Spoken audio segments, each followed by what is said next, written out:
The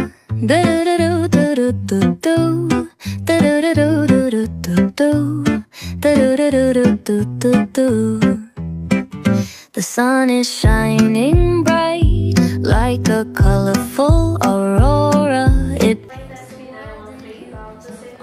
Hello everyone! I'm so excited kasi finally matutupad na yung matagal ko nang pinapangarap na makapag-travel sa Osaka, Japan. Ang tagal ko itong minanifest and now it's happening! Yay! Ano pang inaantay natin? Tara na, sabay-sabay nating tuklasin kung anong meron dito at sabay-sabay tayong mamasyal. I-share ko din sa inyo ang mga requirements bago mag-travel sa Japan. Ililist down ko lahat dito yung mga pinagdaanan ko or yung mga kailangan gawin bago tayo mag-travel sa Japan. Yung travel time is mga 4 hours or more than 4 hours, I think. So, dumating kami at around 7 o'clock p.m.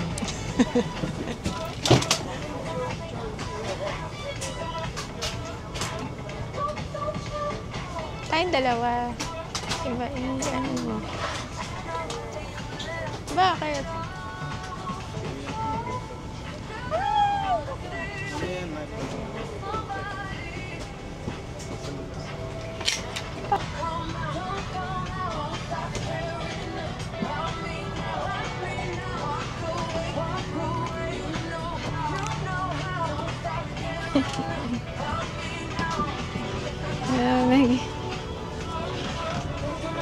Nandito na kami sa Osaka, Japan. And I'm so happy. I'm so excited. I just can't hide it. Hello, Osaka, Japan. I'm so happy.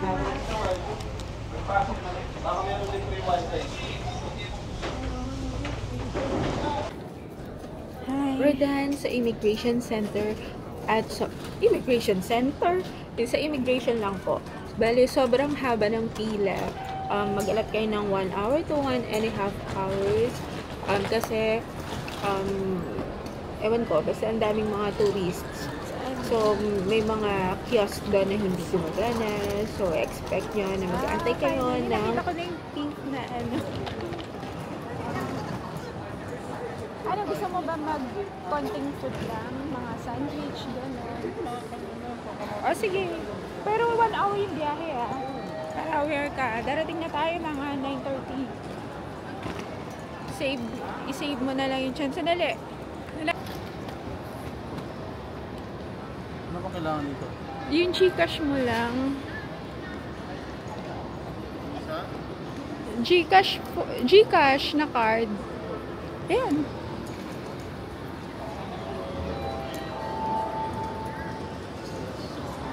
Ay, hindi pala siya ATM. Akala ko ATM. Ano, may nag-withdraw.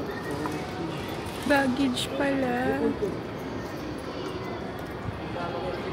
Wala. Di na kami nakapag-video kung saan nabibili ang ticket sa train station from Osaka Airport to Namba Station. Pero, just a few steps lang from airport. Paglabas pa ng airport, merong escalator, akit ka doon, and then lakad ng konti, then nandun na yung cashier para makabili ng ticket. Okay.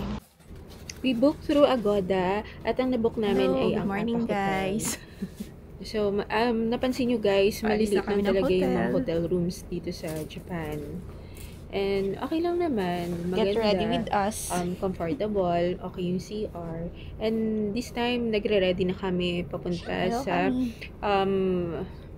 sa Shinsaibashi at saka sa Get Dotonbori ready with us. para lang kumain and magpasyal-pasyal lang ng konti.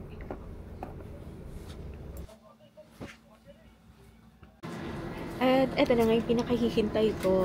Sobrang excited ako sa convenience store dito sa Osaka, Japan. Dahil nga sa nakikita ko sa mga vlogs and then sa mga TikTok reels na sobrang sasarap daw ng mga pagkain dito sa Osaka, Japan.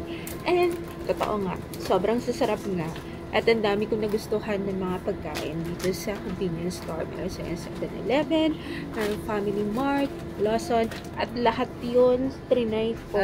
Lalo na yung coffee na ko. Sobrang mura ng coffee dito sa 7-Eleven. Kung gusto niyo makatipid, try the tipid hacks, mag-iced coffee kayo dito sa 7-Eleven or sa Family Mart or sa Lawson instead sa mga cafes. At paglabas namin ng hotel namin, eto yung neighborhood. O, diba, ang ganda. Hindi namin alam kung saan kami pupunta, kaya ganyan yung camera namin. Hindi namin alam kung pupunta kami sa right or sa left. Kaya, mahilo na lang tayo ng sabay-sabay. So, ayan. Yun yung sinasabi ko sa inyo kanina na convenience store. Pumasok kami dyan sa 7-Eleven. So, hindi pa rin kami makapag-decide. Kaya pinutol na lang namin yung pagre-record. And then, ayan, papunta na kami sa Dotonbori. Lakad lang ng konti. And then, Dotonbori na and Shinsaibashi. Wow, sushi! Ramen.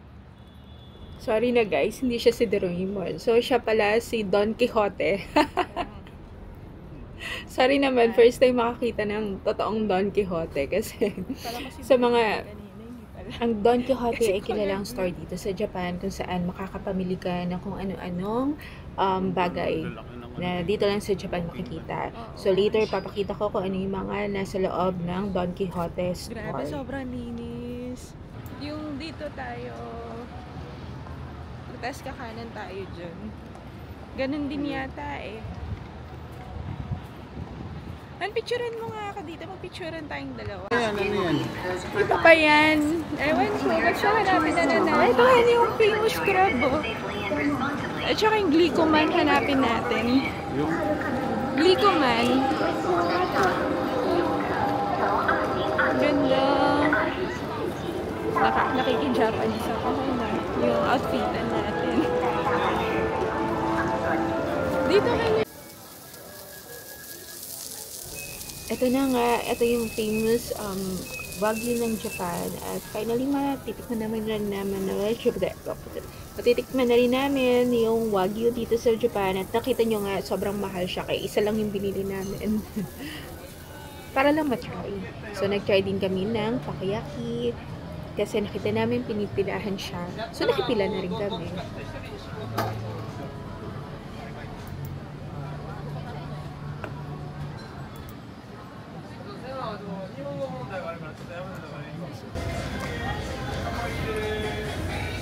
Pagkainit ba?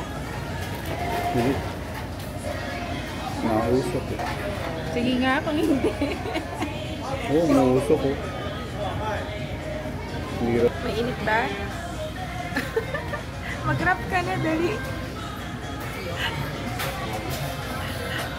Wrap. Init.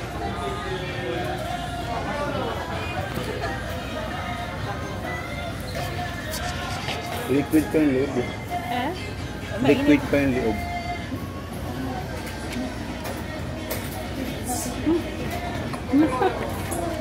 Ang init. Mainit, guys.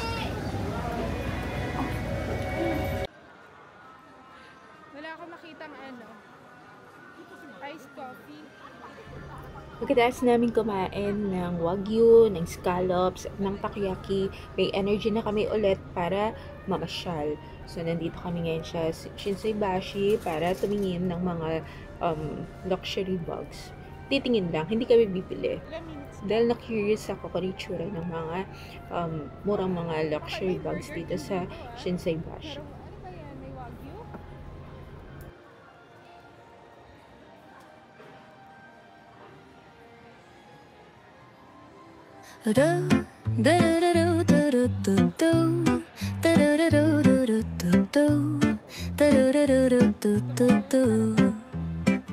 The sun is shining bright like a colorful aurora. It paints the world in hues of orange and white and more.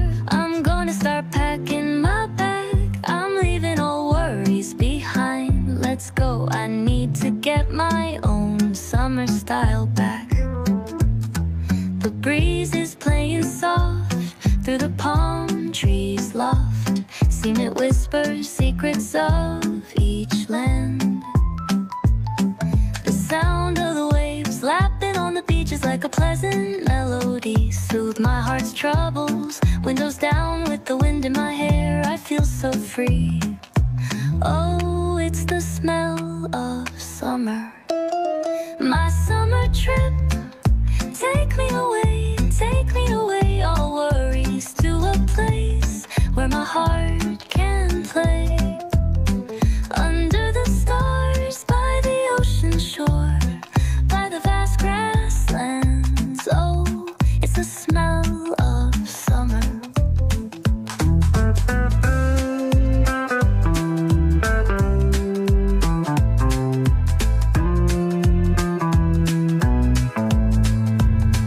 I find a hidden cove where the dolphins rove. I watch them dance in the ocean's cove. I build a sandcastle high, I touch the summer sky. I sit around a fire, share stories that will never tire. I found the feeling of summer. I fell in love with the feeling of summer. The breeze is playing soft through the palm trees loft. Seem to whisper secrets of each land. Gusto ko ng ice coffee. Napagod na ang atin nyo sa kakalakad. So, may nakita kaming coffee shop. So, tatry namin yung iced coffee dito. So, sobrang hilig ko sa iced coffee. Kaya sabi ko, tara, try natin ang iced coffee ng Police Coffee ng Osaka, Japan. O, diba? Napakaganda ng loob ng Police Cafe. Napaka-aesthetic. Siyempre, samahan nyo akong mag-order ng iced coffee dito. Matagal mag-decide yung mga nasa harapan ko ng mga foreigners kung ano bibilhin nila.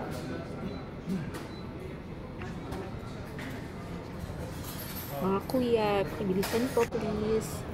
Finally, we're here at Don Quixote. Don Quixote. Oh, yeah.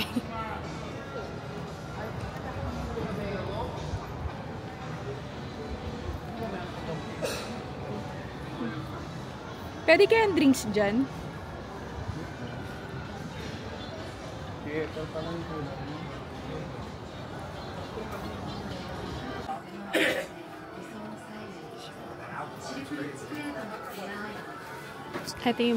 Ito yata yung mga pre-love. I'm not sure. Pero parang...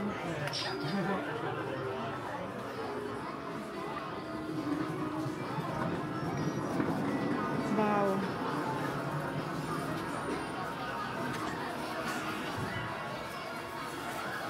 Balange.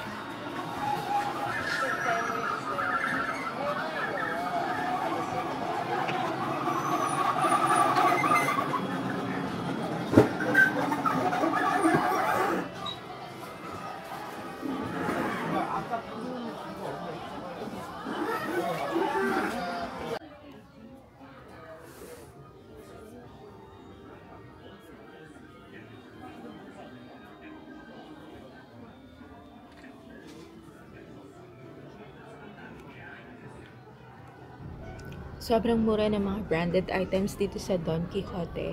Now, I know kung bakit pinabalik-balikan to ng mga turista. Kasi sobrang mura lang ng mga bilihin dito sa Don Quixote. Actually, hindi lang sa Don Quixote. Meron pa mga ibang shops na nag-o-offer ng tax-free.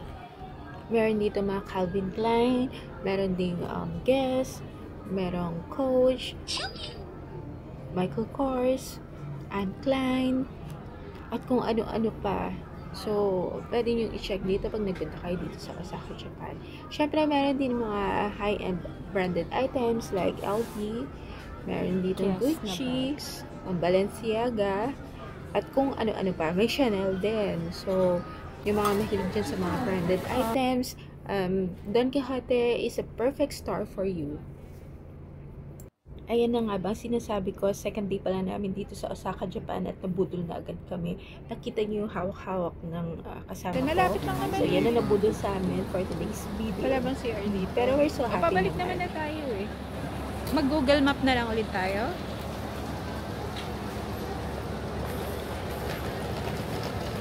Nagcha-charge ba? So, By the ito way, yung guys, ang napamili Shichibashi namin. is a shopping street here in Osaka, Japan. Grabe. So, kilala siya sa maraming shops, Ang restaurants, ganda talaga sa cafes. Japan. Siyempre, maraming varieties of retailers from local brands like Uniqlo, Adidas, high-end boutiques. So, si Shinsaibashi ay katabi lang niya ang Dotonbori. Yung Dotonbori naman, so maraming mga pwedeng kainan doon.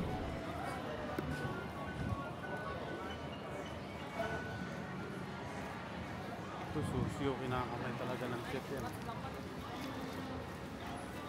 Yun naman kaya next natin Yan.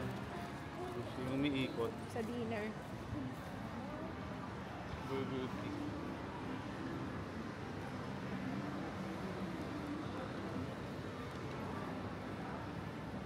Grabe talaga ang anime dito.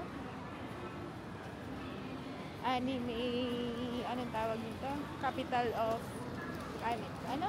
Anime? Japan. Oo. Ano sabi? Turn left. Turn left, Han. Turn left. Ito? Habang namamasyal po tayo, dito ko na lang i-discuss yung mga requirements na kailangan natin before mag-travel sa Japan. For the Filipinos, ito yung mga requirements needed. So, number 1, kailangan ng Philippine passport. Ang validity po dapat niya is 6 months bago ito mag-expire. And then, second is Japan visa. The third one is yung book round trip flight ticket natin. And then, yung confirmed place of stay and other personal documents. For the fifth requirement, kailangan natin mag-visit sa Japan website para po mag-fill out ng for the registration para magkaroon tayo ng Japan Web's QR codes. Regarding naman po sa Japan visa, ang ginawa ko naman po ay nag-DIY na lang ako. Hindi na ako dumaan sa agency. Bali, nagpunta lang po ako sa VSF Global Japan. Then, namili ako ng date doon kung kailan ako pupunta para mag-submit ng mga requirements. So, from time to time, nag-visit ako ng schedule ng slot. Kasi minsan nakalagay fully booked siya or no schedules pa na available. So ang ginawa ko, nag-random checking ako hanggang sa makakuha na ako ng slot. So mga requirements naman po ng mga prepare ko ay syempre number 1 is yung photocopy ng passport. Tapos dapat at least may 2 blank pages pa siya na available. Then, second is yung visa application form. Dapat completely filled out siya. So, kung ang sagot nyo naman po ay wala, ang dapat natin ilagay is NA or not applicable. Then, nag-ready din ako ng passport size photo, which is 4.5 cm by 4.5 cm. Usually naman, kapag nagpakuha tayo ng photo sa mga photo studios, alam naman na po nila yun kung anong size. And then, of course, nag-request ako ng PSA issued birth certificate kasi at least 6 months yung yung validity ng birth certificate na yon. And then, kung married po kayo, kumuha kayo ng marriage certificate. And then, itinerary. And of course, yung proof of financial capacity natin. Dapat meron pa tayong bank cert with 6 months ADP. And then second is your COE or yung Certificate of Employment and ITR. Kung meron naman po kayong kulang sa mga requirements na to, magawa lang po tayo ng cover letter at ilagay doon yung explanation kung bakit kulang tayo ng requirement na yon. So, marami tayong mga application center, like meron pa sa Makati, meron sa Quezon City, which is yung Gateway, and yung isa naman po isang Parkal. Yung pagbayad. So, sobrang haba na nilakad namin from Don Quixote to our hotel. Hindi pa namin nakakalahati yung nilalakad namin na ito nga. Nauhaw na kami. Kaya mag-order na lang kami dito ng yogurt drink.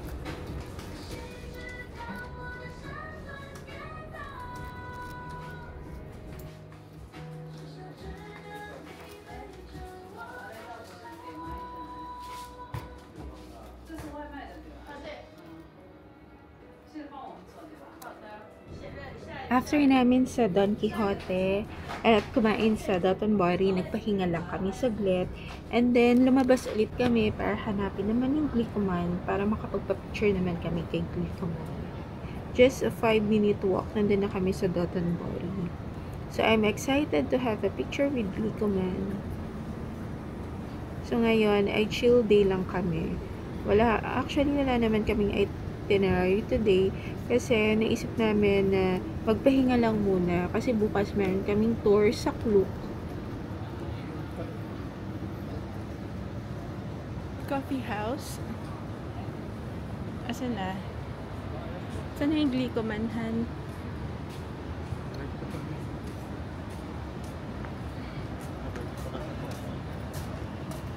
Papunta kami sa Glicoman. Para sa ilalim. Pwede rin para sa ilalim dumaan. Pag hapon dito medyo malamig na. Pero pag tanghali, tsaka hapon, mainit.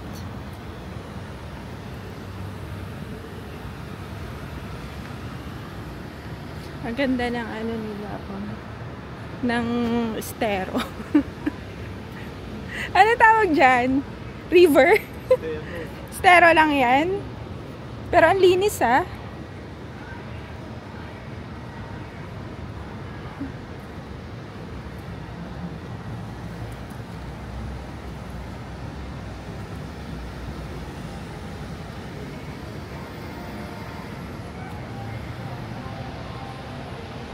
Diyan pa rin ba sa babahan?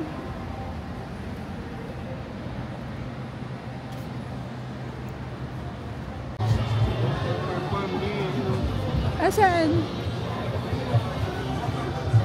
Nakita tayo. Mapagkamala kang performer. Bakit ba dito tayo dumaan? Dito pala makalapit sa Tony. Saan? O, mamaya na. Busog pa ako.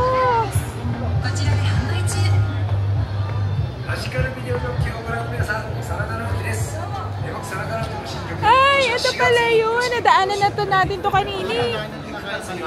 Kaya nga.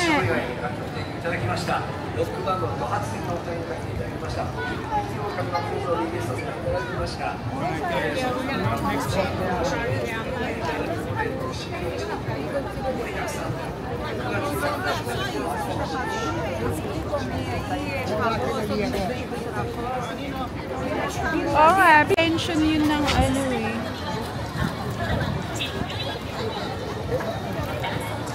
Yun o. Alin? Sa Japan ka na talaga. Pag ganyan yung mga dito.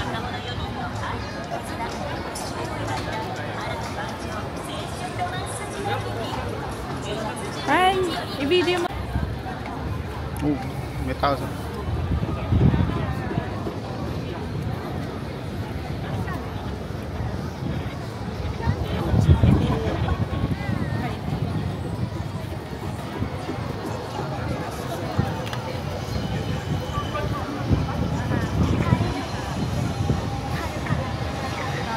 Parang maganda kumuha din na.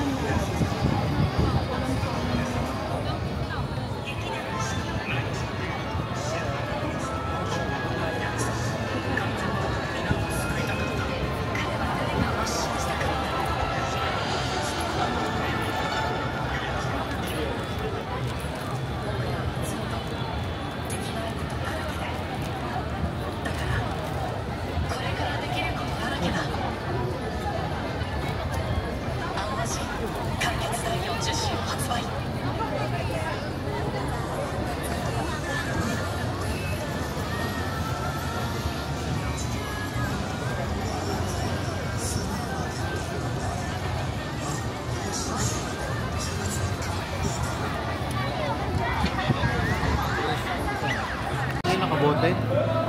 Ha? Naman nakabote. Didikit sa ano mo yan. Sabi kasi. Ha? Didikit sa benefit mo. Mochi? Ano ba masarap doon? Kung ikaw bibili, ito ba? Hummus. Ito na lang. Ito. Hindi ko pa ito natitikman eh. Ito. Hindi ko maubos yan.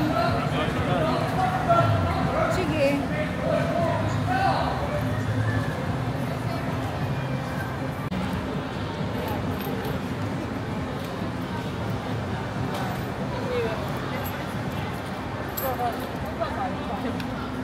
Face pay return.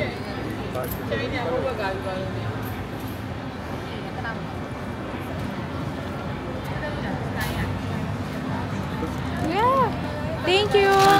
Mga, Samurai Han, baka gusto mo mag-uwi. hindi mo samurai set night eh. 1,000. Ayan o, samurai. Ayan o. Kaso baka naano tayo.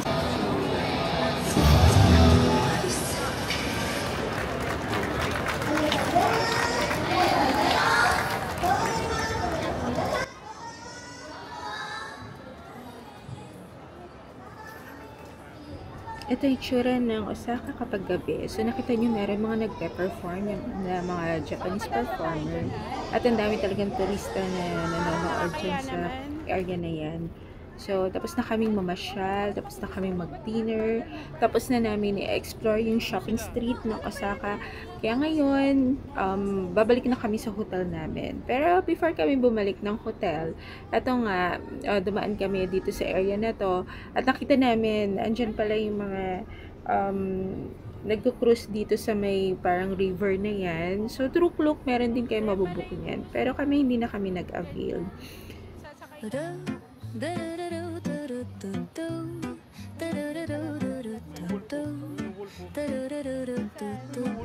We're done exploring the shopping street of Osaka, which is Shinsaibashi and Dotonbori.